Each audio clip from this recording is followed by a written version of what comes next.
Hello everyone, this is the Final Bosman, and before we get started with today's discussion, I am required to divulge my own personal net worth. So let's calculate that, please.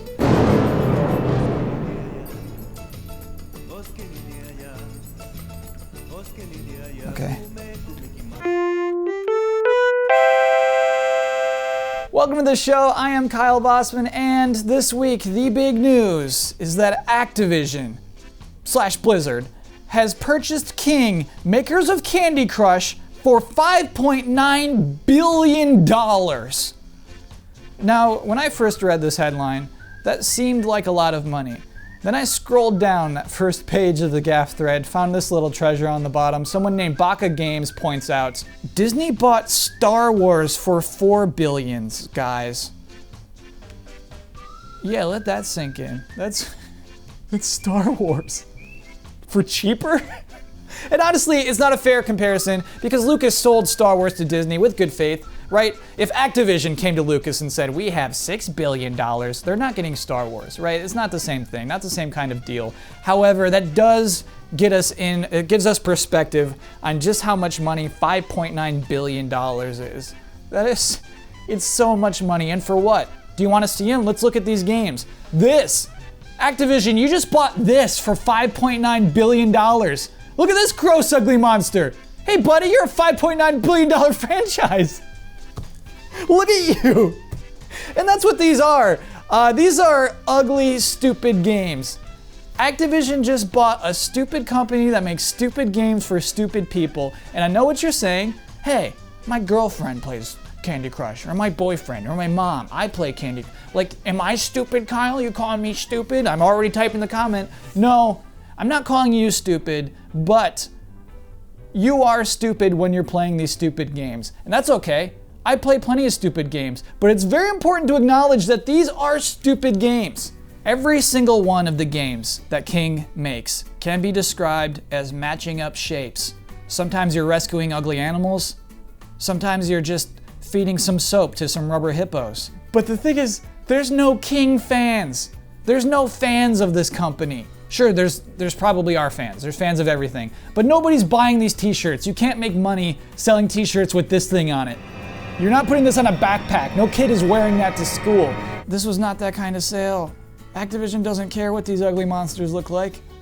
King is simply very good, or has been so far, at making what I can comfortably describe as slot machines that give you no money back. Just this dumb random thing that makes you feel good. Maybe you get a sense of accomplishment back. You certainly don't give money back, but they are slot machines. They are dumb random games.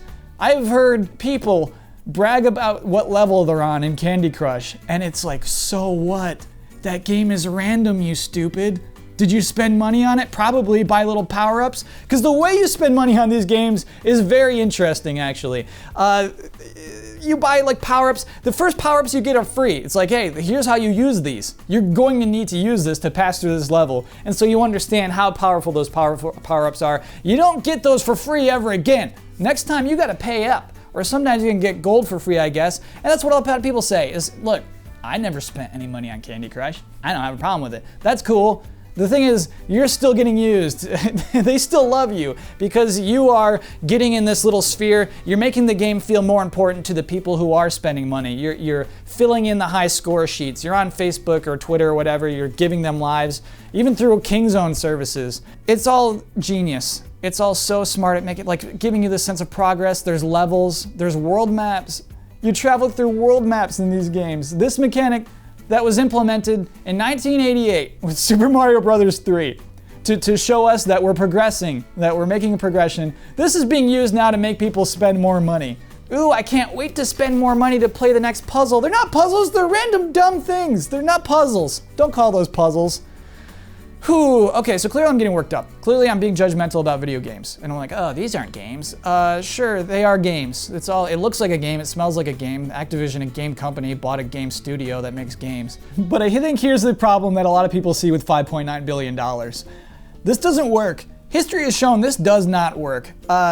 Just think of Rovio, the makers of Angry Birds, just last month still firing more people. That's awful, but they were just forced to grow. Rovio, Angry Birds, look forward to the feature film featuring the voices of Smosh in theaters later this year. Okay, sure, but Rovio can't sustain that because it's mobile games.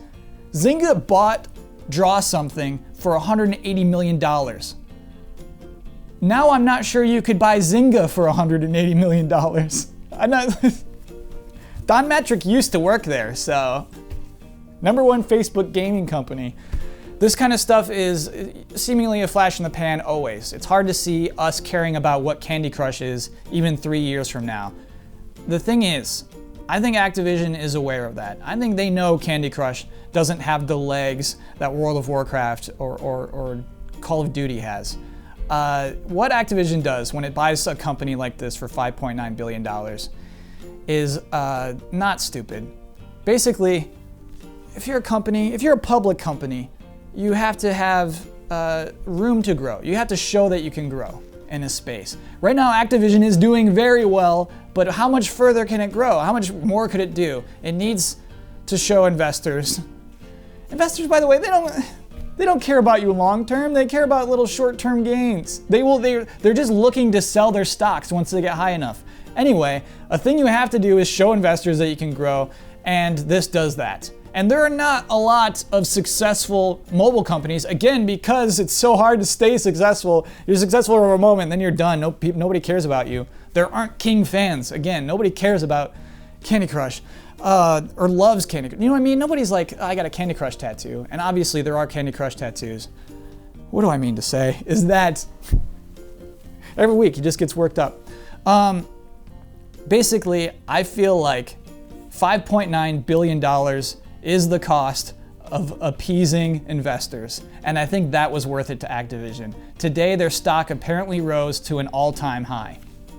Whatever, that was worth $5.9 billion to them. Sure, Candy Crush might fall off, but it keeps this company rolling forward so they can keep finding new ways to make money from all of us.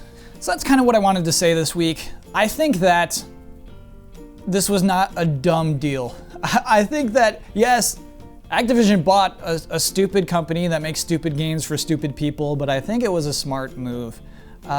We hear the number 5.9 billion, and it seems offensive to us. Just, ooh, those games cost that much money.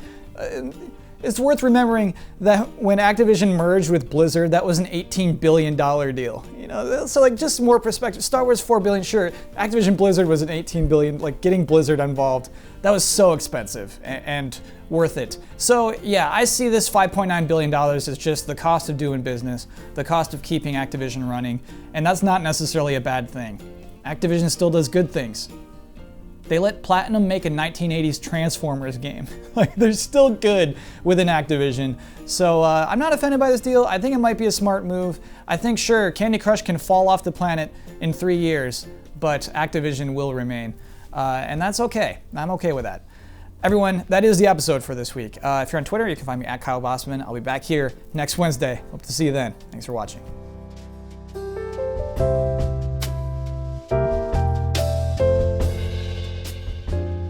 Hi everybody, I'm now joined by guest with the most, Brandon Jones. We're gonna play another Final Bosman bonus bit game. Today, Brandon, the game we're playing is called King Games Game or Skylanders Name. These are two properties that are now owned by Activision. They have all the King's games, and they have all the Skylanders. And I need to know if you can tell the difference between the two. And I don't know a ton about Skylanders, but I know way more about Skylanders than I do about King Games. And it's more complicated than that, Brandon. I'm gonna add the word saga to the end of each of these. You should. So it's harder to tell the difference. Smart. Okay, here, we'll just start with this. I'm gonna do way worse at this than the last game that I played. I don't know. Brandon, you never know. got this. I could do perfect score. Here, this one's easy. Candy Crush Soda Saga. That would be King Games. Yes, that's correct. Mega Ram Spyro Saga. That would be Skylanders. Okay, all right, so we got it now. Here we go. Bubble Witch Saga. That would be King Games. Did Bubble Witch, I believe. Absolutely. Yep. Bubble Witch would be a solid Skylander. Yeah. I could see it right now. Papa Pear Saga. Papa Pear. I'm gonna go with King Games on that one. That's right. A Skylander based on a pear. I just don't see. Smolder Dash Saga. Smolder Dash the Skylander. Yeah. Ooh, nice. You knew that one. Well, no, I mean it just sounds. Smolder Dash, that's how they do that. No, that sounds like a fun game that I would want. I want to play Smolder Dash. Yeah, all right. Alpha Betty Saga. Skylander? Ooh, that's a King game. Ah! It's called Alphabeti Saga. Diamond Digger Saga. Skylander. Oh, sorry, that's a King game. Damn! Bat Spin Saga. Saga's so key. Can't have a character called Batsman. Is that King Games? Sorry, that's a Is Skylander. Skylander called Bat Spin? This is Skylander called Bat Spin. Stump Smash Saga. I'm a Skylander. Stump Smash sounds like a Skylander. Please. Yes, you got that. Okay, yes, good. yes, absolutely. I can see it now. I can see he's a big, got roots coming out. He's a tree guy. Yeah, you know him. I'm not familiar with him, but we get the I can impression. Get the, yeah, Love Potion Pop Fizz Saga. that's got to be King Games. That's a Skylander. Are you nuts? Yep. Love Potion Pop Fizz. Yes, is a Skylander. Because Pop Fizz is a Skylander, and then you can get various versions. Scrubby Dubby Saga. Scrubby Dubby. Gotta be a Skylander. That's a King Games No, game. I'm terrible at this. Man, that's Kyle, respect, man. Yeah. That's an excellent game. It's so hard, dude. I don't know if PR reps at Activision could win that game. Brandon. Like, there are so many. I'm stoked because Disney Infinity has over 100 characters now. I think there's like 300 to 500 Skylanders now. Imagine the value of all those Disney characters, and then imagine the value of Scrubby Dubby Saga. You're preaching to the choir, dude. I mean, that's $5.9 billion for Scrubby Dubby Saga. I don't know how to interpret this news still, Brandon. I'm still shocked by it. Oh, boy. Thanks, Kyle. See you next week, everybody.